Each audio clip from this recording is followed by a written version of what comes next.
Hell, the grain is gone. Hell, the grain is gone. Hell, the grain is gone.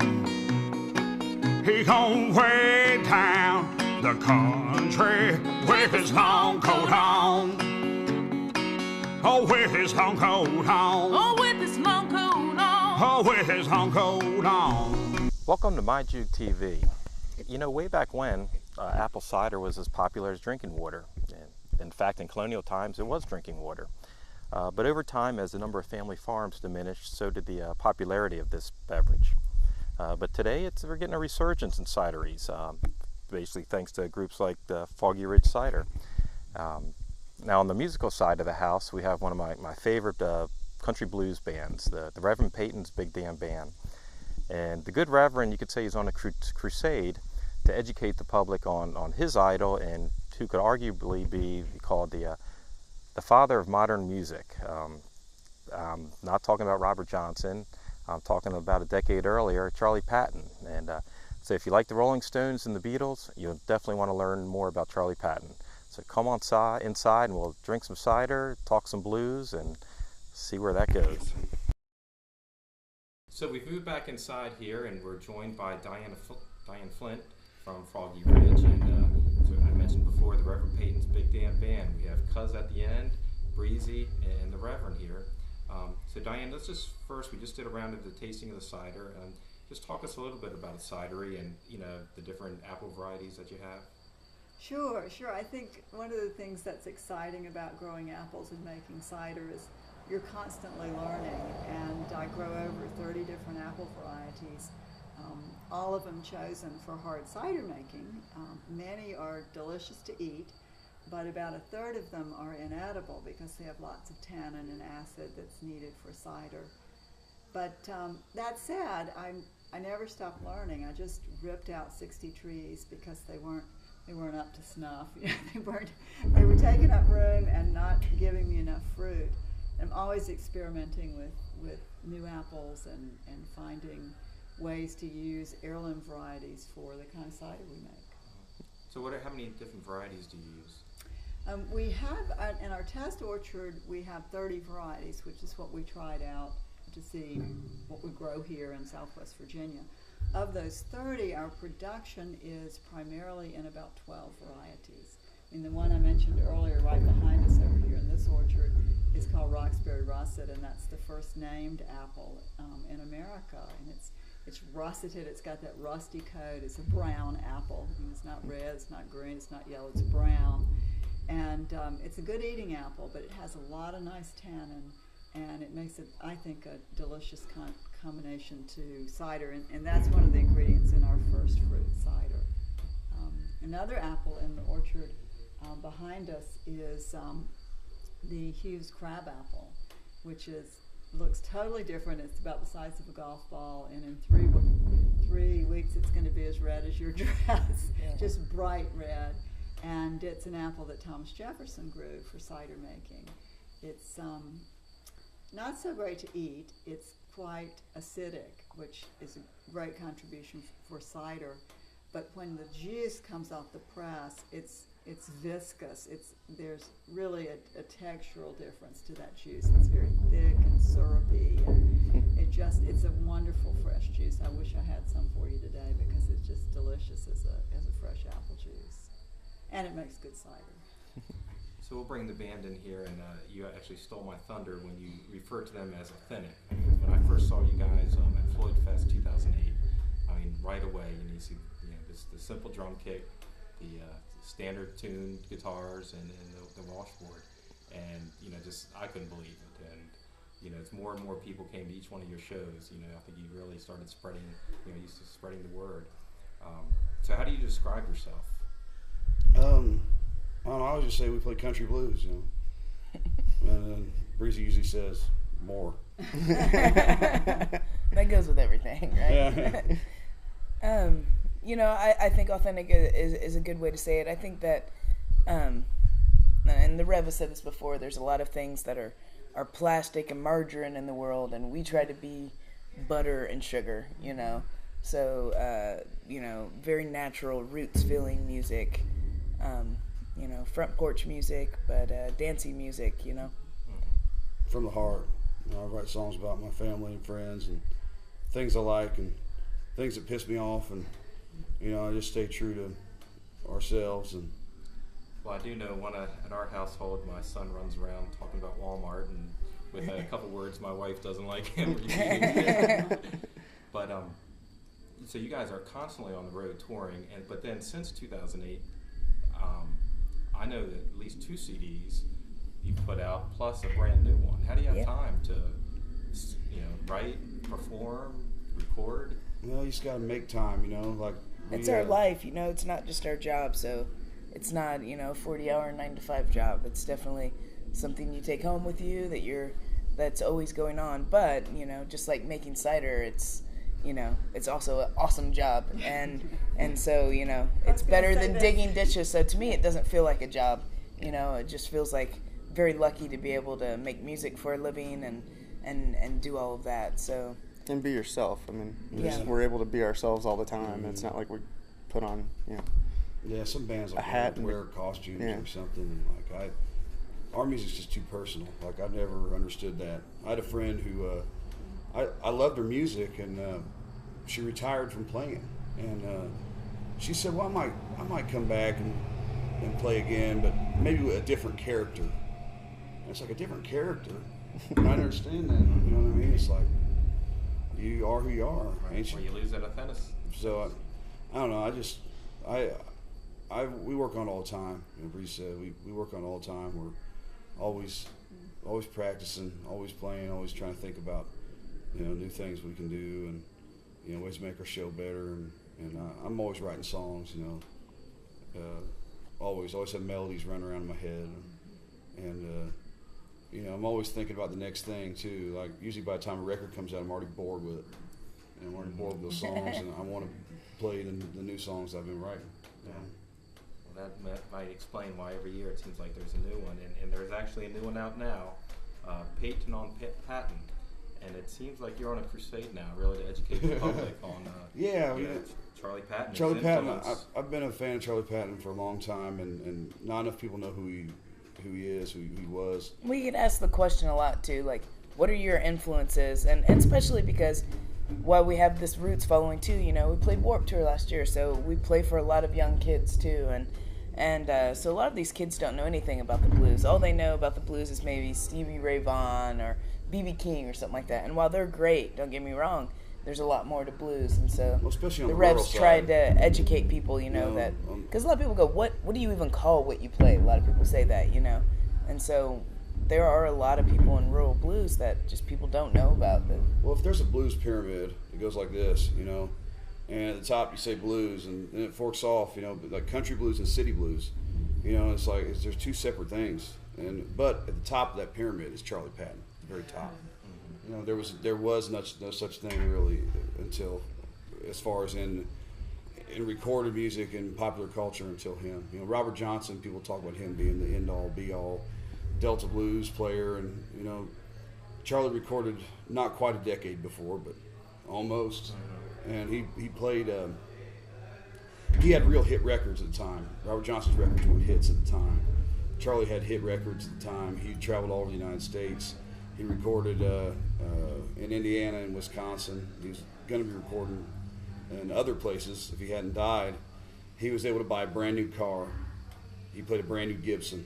None of them guys played a brand new Gibson. And having a brand new car was, it was beyond. I mean, there were people. And he was part white, he was part black, he was part Native American, and so he was kind of like the people's person too. He played reservations, and he played on plantations.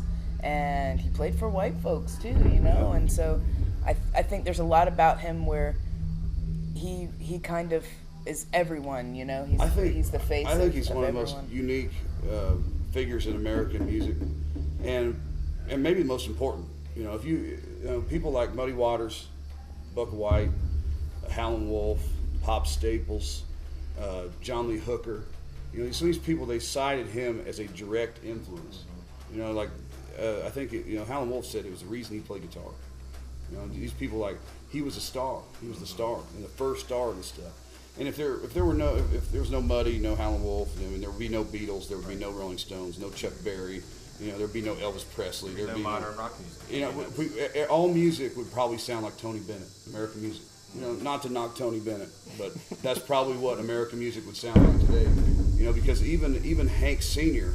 was influenced by Charlie Patton and the things he did. You know, slide guitar wise and everything else.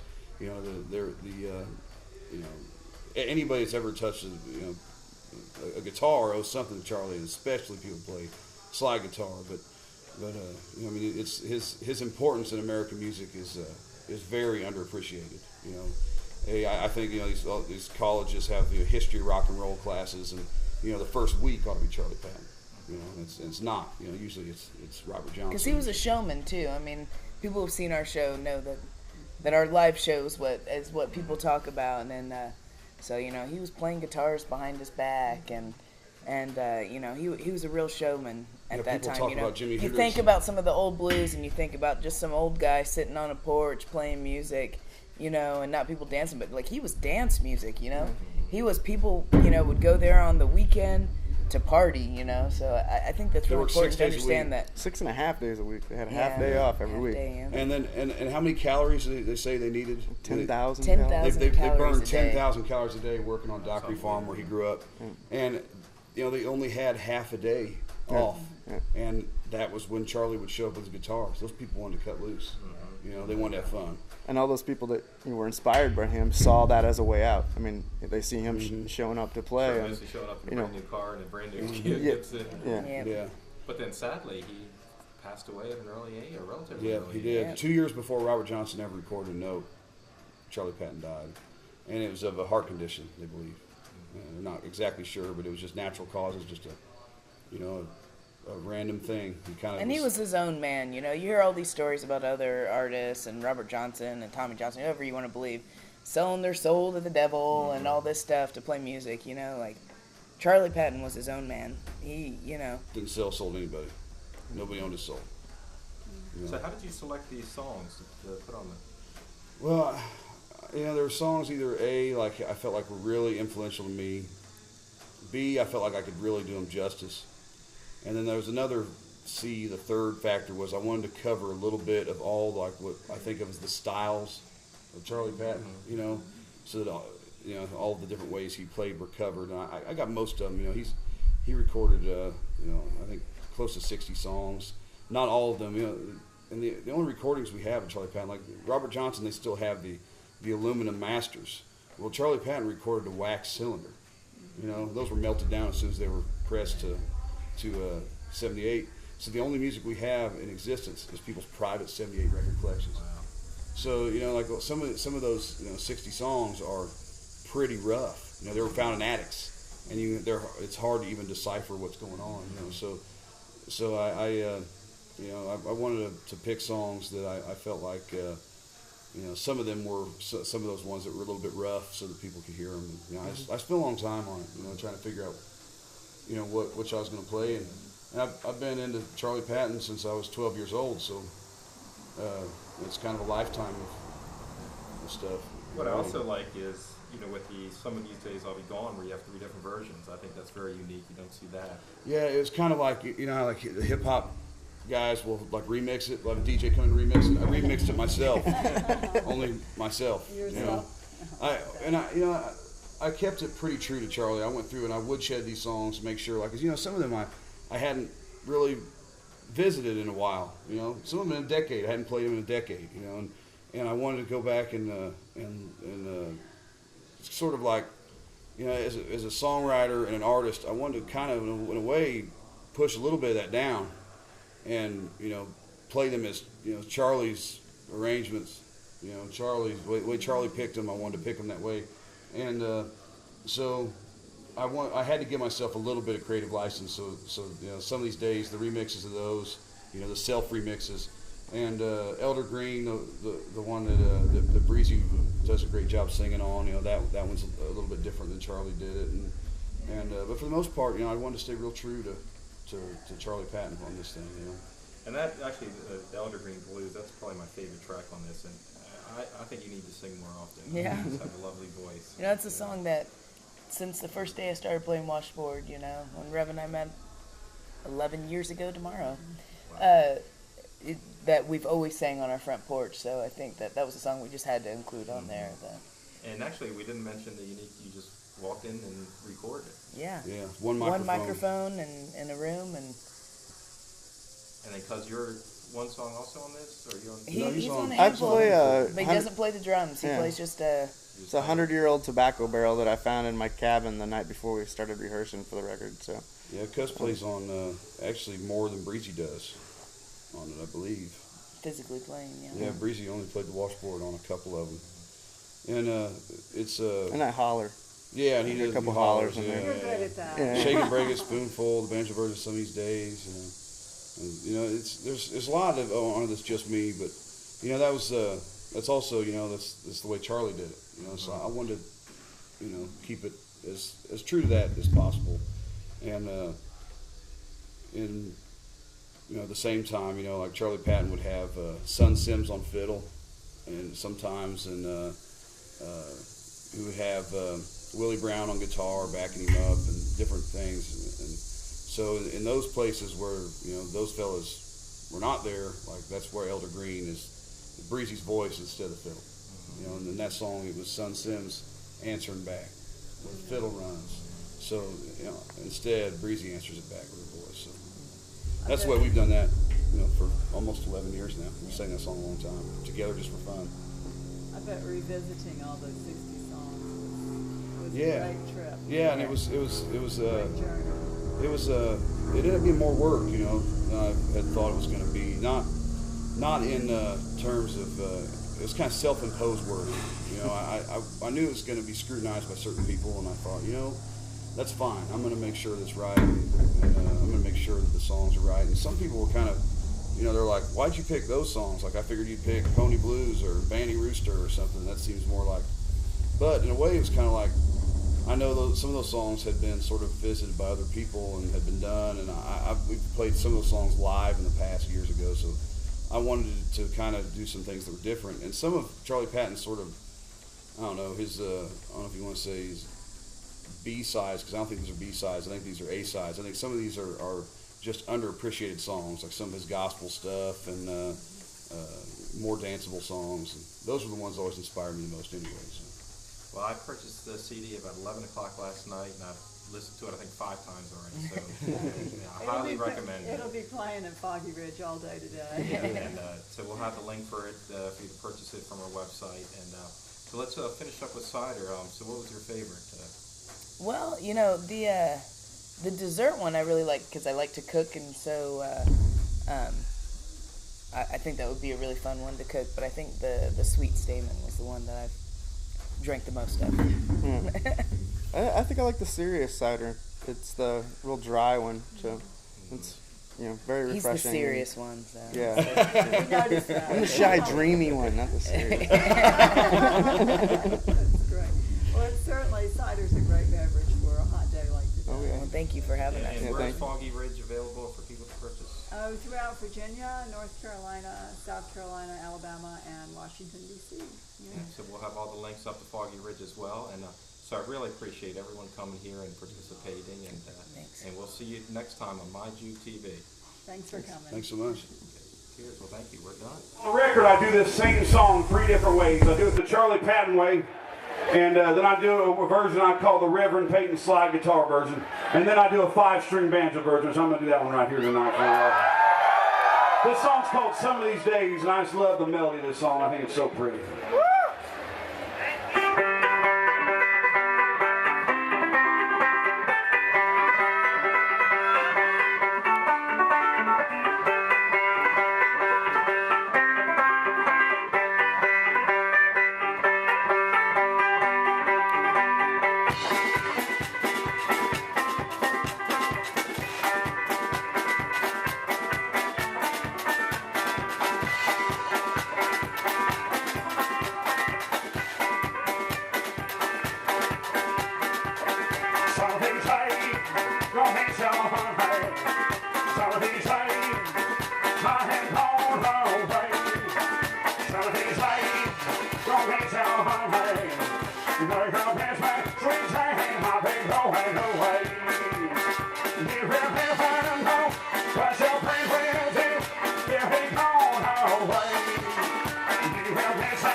There goes his man, sweet Jane, I've been going away.